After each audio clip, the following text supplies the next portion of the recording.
Hello everyone, this is Anshu Jain and you're listening to Fluxx Talks, and today I'm joined by someone whose work sits right at the intersection of mind, science and human resilience. Dr. Antonio Rotondo, the licensed psychologist and clinical neuropsychology expert and the driving force behind Rotondo neuropsychology and psychotherapy, dedicates his life to understanding how our brain shapes our behavior, our healing, and our potential. And in this conversation, we dive into the nuances of mental performance, emotional well being, and the ways neuroscience can truly transform our everyday lives. It is a privilege to have him here with us today. Doctor, welcome to the show. Thank you for having me. Well, first of all, I would want to understand, how did you get into psychology and neuropsychology? Sure. So, initially, I was studying English literature in college, and I was very interested in, I guess, novels and different writings of certain authors. Charles Dickens, for instance. I also had an interest in American literature, certain writers like John Steinbeck and Mark Twain. Whoa. And so it started off with just kind of this love for the written word and understanding how human characters can be depicted through language. And then in a way also, when reading a novel, for instance, you get to learn about the author through how that individual writes and what they might say. And so as I kind of pursued English literature, I began to write. And as we know, psychology is a field that has to do with a lot of communication. And so through writing, additionally through English literature rather, I also started to study philosophy. And in a lot of ways, psychology is rooted in philosophy. So if you consider some Stoic philosophers, for instance, like Marcus Aurelius, who, paraphrasing some of his thoughts, was that it's not the thing that causes us distress, or it's not things that make us disturbed, but rather our perceptions of those things. And so just that idea in itself is actually what we can call currently a lot of the tenets of cognitive therapy, which can help treat individuals with difficult mental health problems, which one of the main principles of cognitive therapy is that it is not the event that causes us distress, but how we interpret the event. So what we study today in a lot of ways is rooted in these basic philosophical tenets that I'm mentioning. But at that time, when reading about, for instance, Stoic philosophy, I didn't realize that psychology was really an area also that was in a way related to this field. And so through those readings, psychology had kind of similar views, but there was a little more substance to it, I felt, because now it's involving people, and it's actually involving the interaction of people, and then how the application of some of these theories would be relevant. So if you think about theorists like Carl Jung or Freud, everyone knows about Freud, and also other individuals who are existential types of psychologists. So they're talking about now, similar to philosophy, and how philosophy is in a way discussing our existence and why we do the things we do. But now with psychology, it's saying, well, let's not only describe this, but let's try to kind of explain it. And sometimes we can even predict what human behavior might look like. And then now you're involving an interaction with a person. I want to ask you something, Dr. Sure. Here. It is getting really exciting since you mentioned something. You mentioned that philosophy makes us understand that why humans behave in a particular manner, but psychology interprets in a different manner. Yes. I would want to understand, why do we behave in the way we do? Yeah, and so that's something that's so fascinating about it, because certain behavioral types of theorists like Skinner is trying to argue that, for instance, his viewpoint is that a lot of what occurs with our behavior is because of the environment and contingencies, and how certain behaviors are reinforced, whereas other individuals like psychoanalytic types of thinkers would say that a lot of it might have to do with conflicts that we experience in our early development, and those conflicts might not be resolved, and there might be things occurring unconsciously that we're not aware of. Nonetheless, all of this to me can be considered kind of preposterous, and of course I shouldn't say that as a clinician, because we're trying to measure human behavior, right? Something that seems absurd to do. Humans are so unpredictable and we're so unique, and but at the same time, we are animals, and we can be. There's certain aspects of us that could be predicted through this type of approach, through this type of lens. So to answer your question, viewpoint which I would support. In addition to, I mean, I'm in agreement with all of it, right? I do believe that our interpersonal relationships and what those patterns look like have a lot to do with our behaviors, and I do believe that a lot of it could be rooted in early development, our family system, our parental figures or a lack thereof, if that's what the individual's upbringing is. But then there's also this idea that our thinking, going back to Marcus Aurelius and cognitive therapy, has a lot to do with why we behave in certain ways. So, for instance, if I have a thought that we can consider maladaptive, and the thought might be, nobody likes me, right? And because nobody likes me, I'll never succeed. Well, so as a result of that, my behavior might be more withdrawn from others. I might just start to have mood symptoms, which can also be associated with behavior. There's this kind of interrelationship of it all. I might become depressed. I might be less motivated to succeed because of that thought. So if I now try to change the thought to something that many people like me, and because of that, it's better to interact with people, right? Then my behaviors might improve. And so that's one lens that we can consider as, trying to explain behavior. But there are various theories. That revolves around the same, right? Doctor, you have put it quite very well. There are a lot of factors that play around that determine our behavior today. Mm-hmm. But when we talk about behavior, one of the terms which is quite very prominent currently in today's world is anxiety. Yes, ma'am. Yes, aren't you? What exactly is anxiety, and why do we get anxious? Yeah, so a lot of it can be considered physiological. Now, again, there's this kind of discrepancy. Well, what comes first? Does your heart rate go up? Do you have abdominal distress? Do you might sweat? And then once that happens, you start to have thoughts that, oh my goodness, what's happening? What's going on? You start to catastrophize. You think that maybe you're having a heart attack. If your heart's beating, you misinterpret that as something, as a crisis, right? Or do you have thoughts of, okay, maybe something will go wrong, or maybe I won't succeed in this task. And then as a result of that, all those physiological symptoms occur. Or is it a combination of everything? So going back to this kind of cognitive viewpoint that I mentioned earlier, similar to how certain thoughts might result in certain behaviors and could be associated with depression or withdrawal from human interaction, some of these thoughts also might result in these physiological reactions that can in turn make someone even more anxious. And so, so there's a lot of factors. And you could also have genetic vulnerability to anxiety, right? So, yes. It's important to get it assessed. How important it is to get psychological and neuropsychological assessment. Sure. What is the relevance of the same? Yes, so that's going back to what I primarily do, right? Is so with psychological dysfunction or neuropsychological dysfunction, there's similarities, right? So when we think about neuropsychology, we think about the neuro component, which is the nervous system, the central nervous system, right? The brain, right? Exactly. So the brain, and then so the brain. So for instance, before the advent of neuroimaging, certain neuropsychological assessments were very much needed to try to localize area of dysfunction in the brain that can be shown by how humans respond to these tasks. Exactly, right? So, oversimplifying, you could say the dominant hemisphere is associated with language, and the right is visual spatial processing. This prefrontal area we can say is associated with executive functions, although there's all different interconnected correlates. And then so the assessment would say, well, if this person is having difficulties within these aspects of executive functioning or with language, or someone might have just had a stroke, right?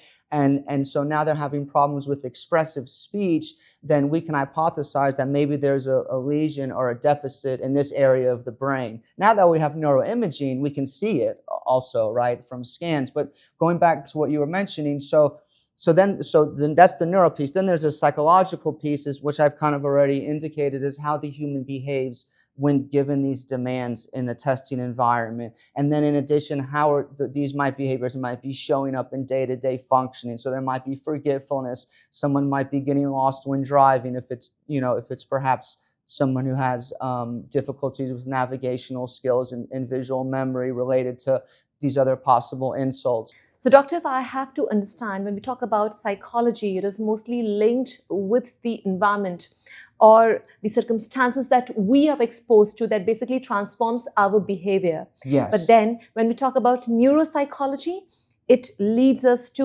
behavioral changes that might be because of the trauma or any incidents that we have faced, or it could be anything else. Could you please specify? Of course. So it doesn't necessarily always have to do with trauma. Really, psychology and neuropsychology is part of neuropsychology. With neuropsychology, there's an emphasis on a brain-behavior relationship and how, as I mentioned earlier on, certain areas of brain function are correlated with human behavioral functioning or functioning in day-to-day environments and in a testing environment.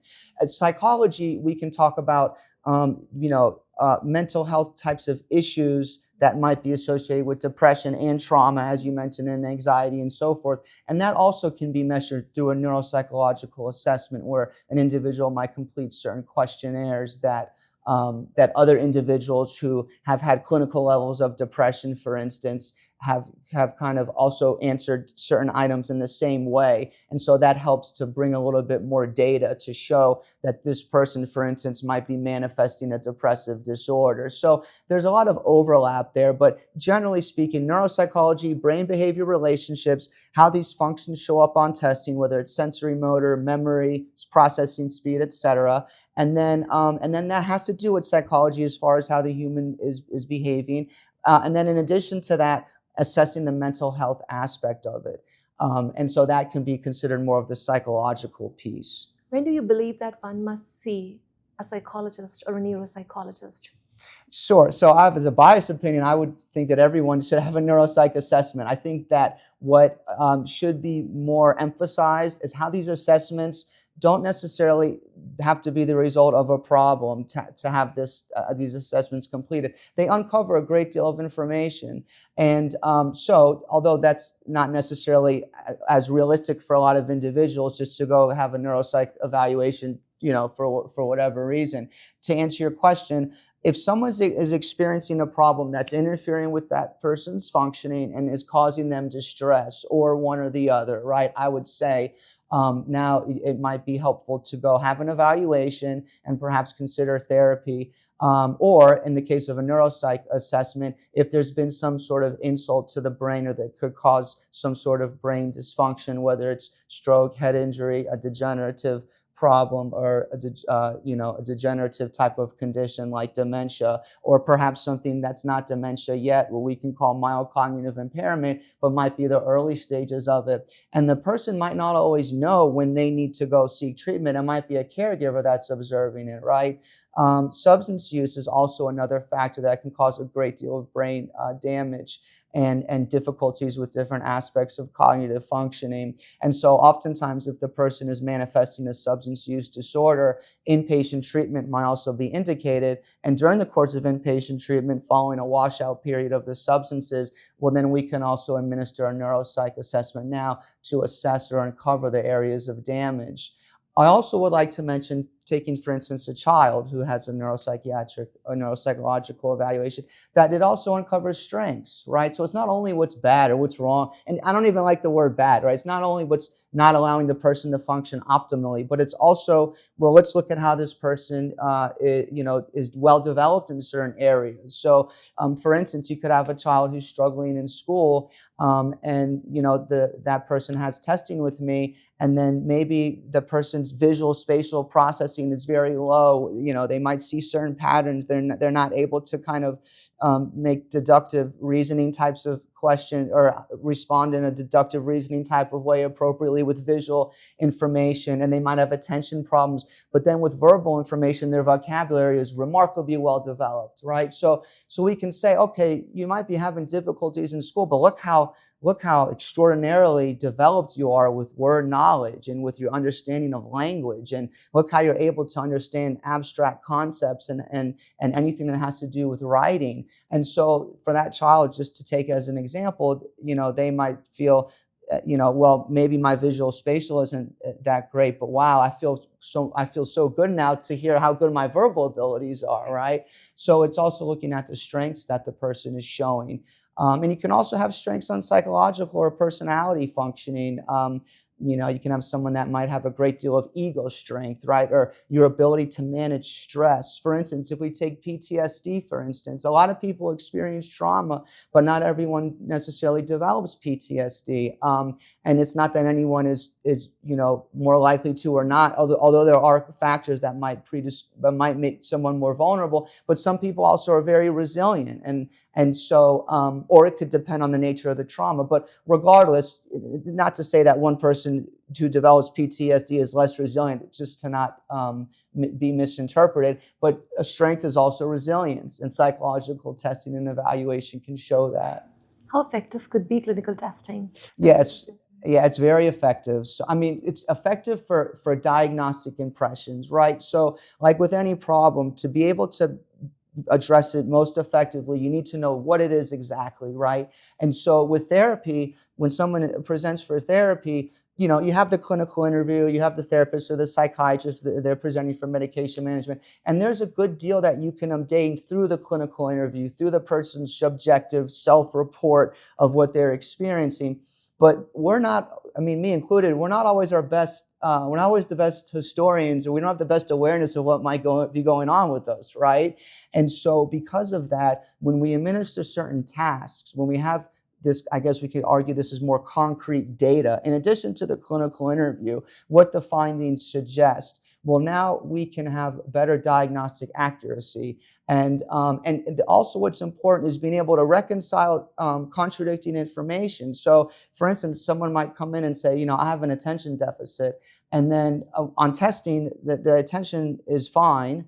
By information from other informants, they're not observing attentional problems, but the person seems to be really depressed, right? And so I have to reconcile that and say, well, you're saying you're having attention issues, but you're also, you're not really getting out of bed each day like you would at appropriate times. You haven't been working regularly, you've been calling in sick or just not motivated. You haven't enjoyed things you used to enjoy.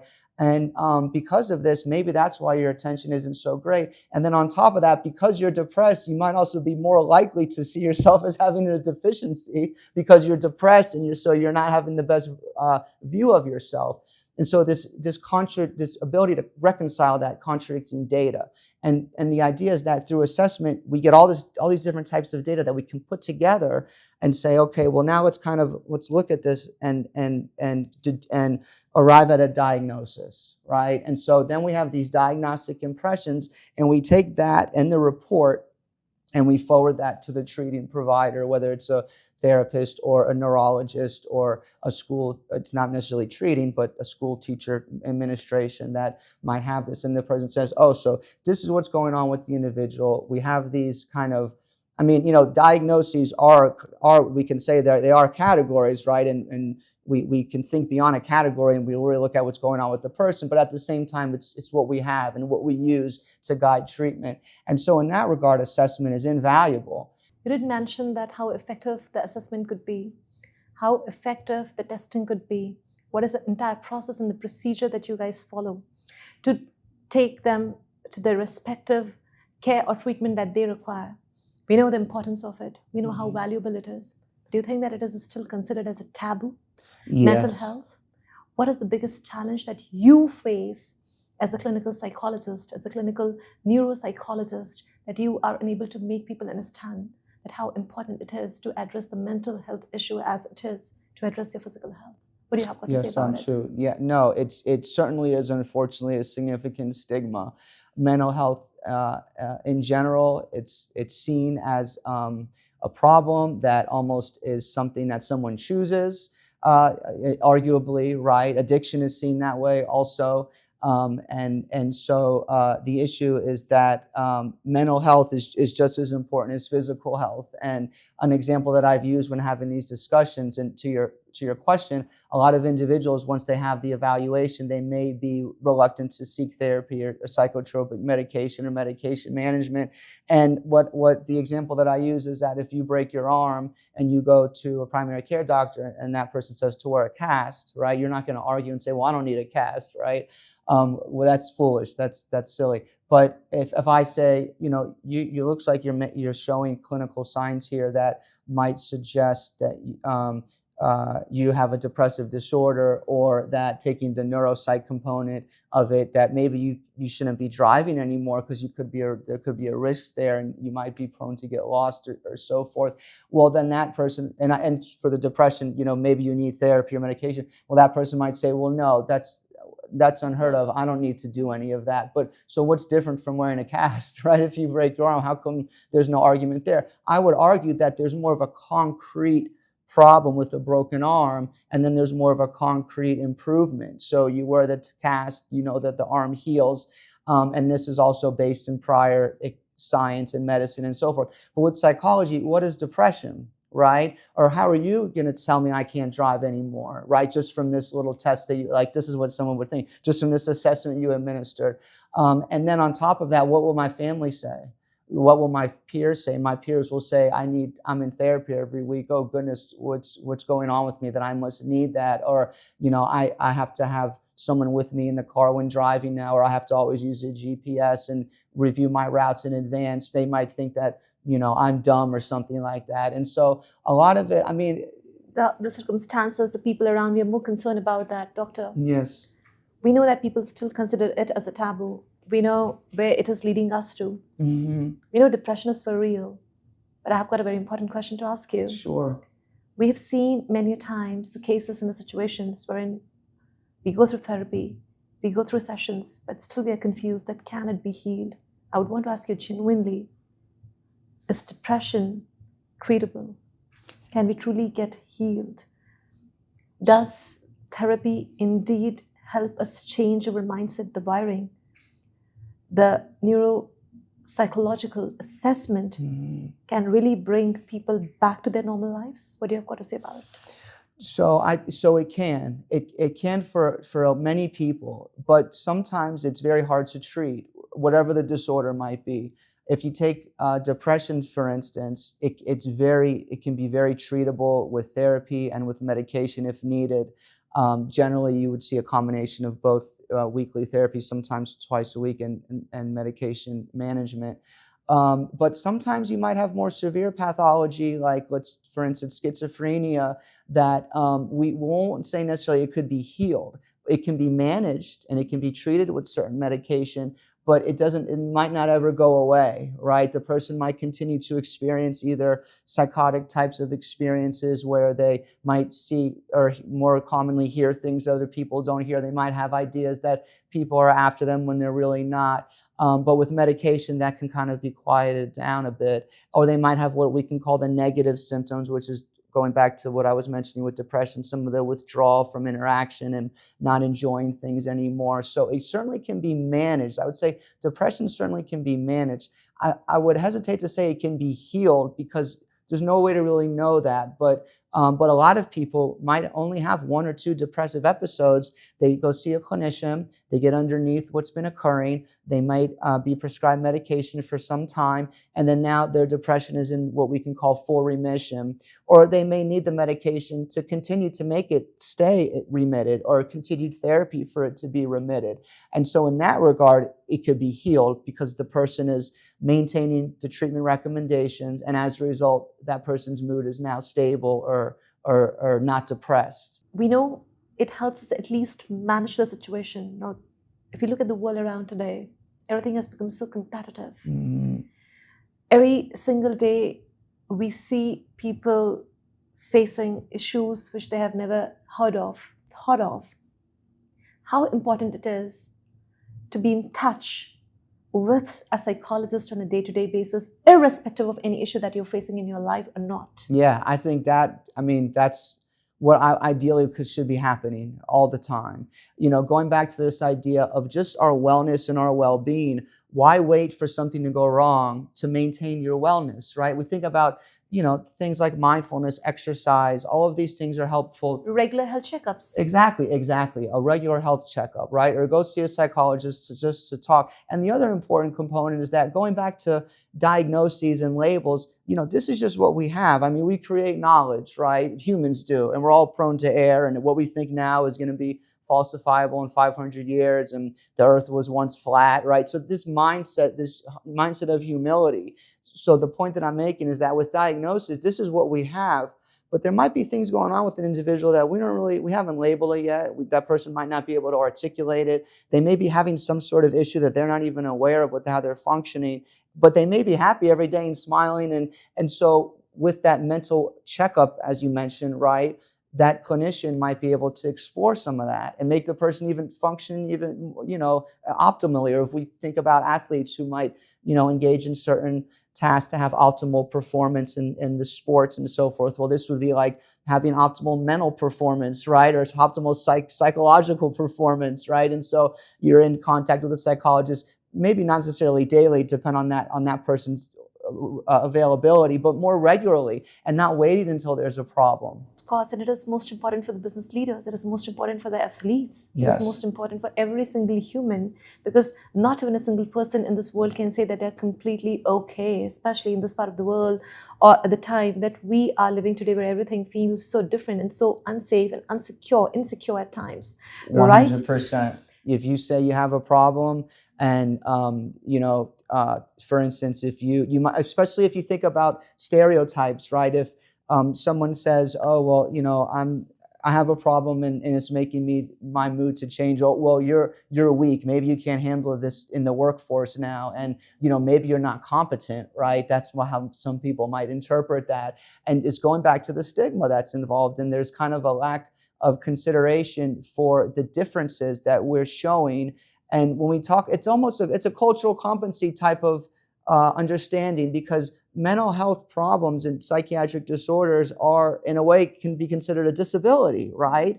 And so just like if you have a medical disability, if you have, let's say, just something, anything medical, right?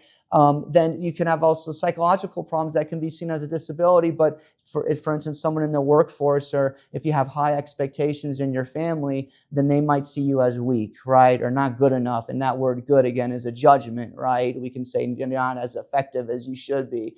And so there's a little bit of a resistance to go seek treatment for that fear.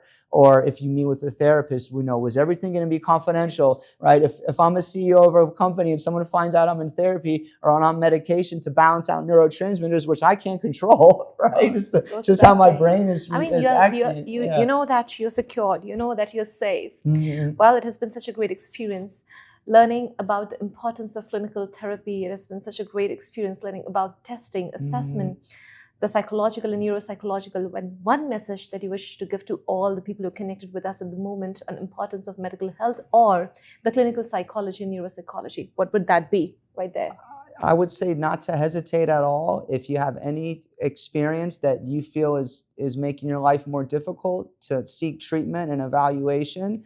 And even if not, if you feel like a neuropsychological or psychological evaluation would help you learn more about yourself and help you function better than you are currently, then to not hesitate at all to have this type of treatment.